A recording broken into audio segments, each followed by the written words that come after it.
Welcome again to another episode of the WSXM podcast. As always, tell a friend, like, comment, share, subscribe. Don't forget that. And also, my motto: a united Africa is an undisputed Africa. So, with this war that's going on currently in Israel, there's a lot of things that's coming up, and you see, African countries is trying to help the Palestinians and give help and also fighting with the Palestine against Israel. But honestly, I don't think we as black people should get involved in this war because number one, the Arab world don't like black people. Two, Muslims as well don't like black people. So I don't see why we're defending them because they have never come to our aid when fighting for equal rights. Because under the if today in the American Constitution, black people are still two-thirds humans. We're not according to the Constitution. It's never been changed. Anyway, so all these have been fighting and we don't have anyone come to help us, so we are always getting into other people um, movement and helping them out, and we don't get the same result in return. I'm not saying I'm not sorry for what's happening, but my fact is we don't should not spend too much time defending and helping the Palestinian if they're not going to do the same thing for us in return, which is highly unlikely. But anyway, also Ethiopian woman was it come up in the news call around a couple of years back, 2013, when the Israel tried to sterilize Ethiopian women, black Ethiopian women, for now want to sterilize them so they can make kids to reproduce. But watch this video and we discuss it. Boom. Israel's Ethiopian immigrants are poor and have little education. They arrived here as part of a program to fly all the remaining Jews out of Ethiopia. But some women say they were coerced into taking injections every 3 months for birth control.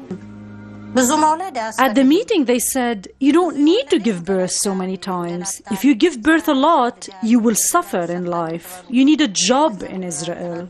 So we said, if that's true, we will never be able to get out of here. So we took the shot. The Israeli government has confirmed the drug Depo-Provera was used on some Ethiopian women. The drug acts as a long-term birth control. But the method is usually a last resort for doctors because of problems treating its side effects. We don't have any policy regarding using of these drugs.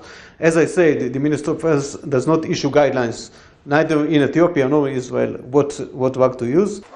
Activists are calling for an investigation into the use of the contraceptive when the women were in transit camps in Ethiopia and also in Israel. There are around 120,000 Ethiopian Jews in Israel. Many of them live in these underprivileged areas and struggle to integrate. But leaders of their community say that over the last 10 years, the number of births of Ethiopian Jews has dropped by half. Some human rights groups say Depo-Provera could be the reason. It can take a long time to become fertile again after taking this drug. We need to see if it was intentional, if there was a policy saying that we want or need to reduce the birth rate of Ethiopian women. And this needs to be inquired. Ethiopian Jews arrive in Israel hoping to start a family and have a better life. But many women now feel the state has been controlling their fertility. So they say that there was forcing black Ethiopians. Well, and Ethiopia is an African country. We all know this.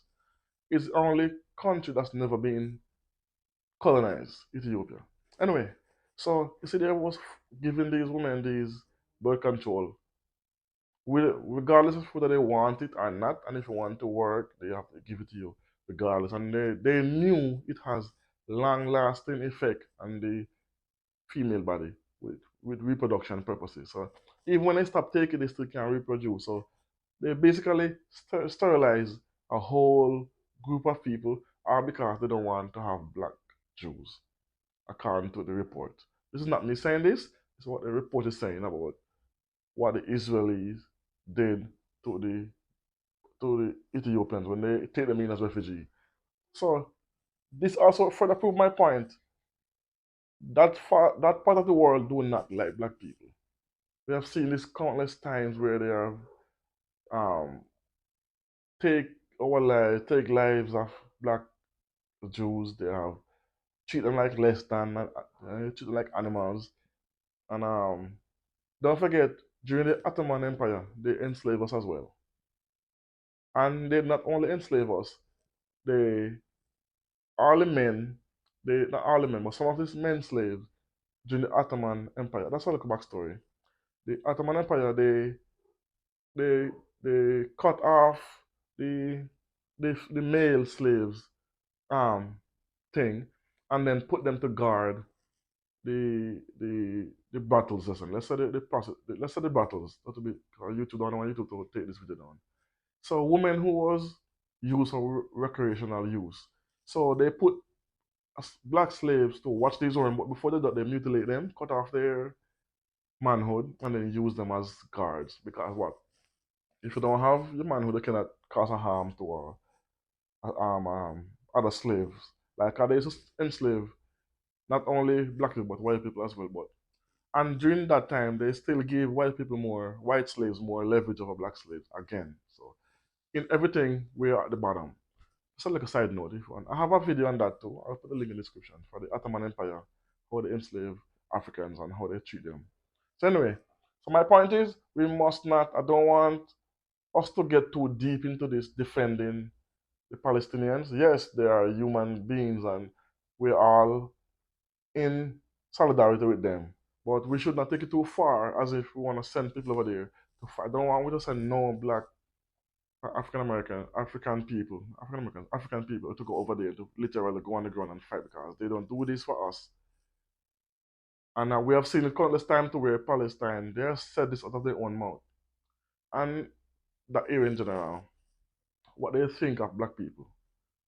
So that's just my view. I just don't see we need to get involved into this because Africa is right now, you just find recently Kenya and Rwanda does have visa free travel for all African countries. And you have a few African countries sign visa waiver deals for other African countries. And we in the Caribbean, like Jamaicans, we have a lot of African countries we can also visit visa free. Not only Jamaicans, but the entire Caribbean, Trinidad and Tobago, the Barbados, the Bahamas, all these African, Guyana, especially all those who is in the CARICOM community, the CC, we can still travel to these countries visa free, and as well as African Americans as well have visa free access to the continent, to certain countries. So let's keep focused on doing our due diligence and helping the continent to do our part and to grow and not to get too distracted by what's happening where elsewhere where people don't really actually help us. So yeah, that's my thoughts on that. So let me know what you think about this in the comment section. As always, boom.